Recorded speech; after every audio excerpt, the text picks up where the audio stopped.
Araw-araw, gabi-gabi.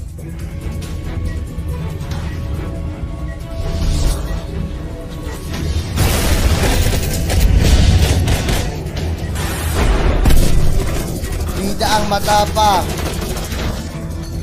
That's for messing with my children's lives.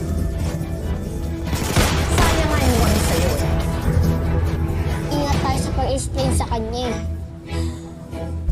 Wala nang ibang way para gumaling si nanay. Kundi magpagamot sa psychiatrist. Bida ang lumalaban.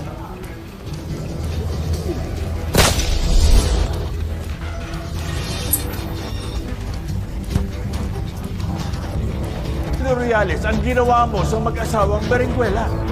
Anong ginawa ko? Ginawa natin! Aurora, I was against it. Pero pinilit mo lang ako.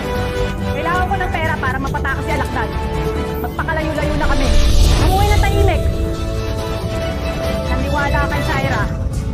Natutupad siya sa usapan. Bida ang knockout, mapawi sa Jimmy Tortopecia. Bida ang pampalakas ang boses ng pang-goodbye sa showtime. Bida ang revelasyon sa usaping trika sa Fastway Piabunda. Simulan natin ang first episode sa Sobrang Hulaan sa Family Feud. Sa ibang balita, ang naghain ng reklamong cyber libel ang aktor at host na si Vic Soto laban sa direktor na si Daryl Yap dahil sa kontrobersyal na pelikulang The Rapists of Pepsi Paloma. Sa gitna ng utos ng korte na ipatigil ang naghahanda ng MMDA para sa inaasang matinding traffic sa Lides dahil sa isa sa mga national rally for peace na Iglesia ni Cristo.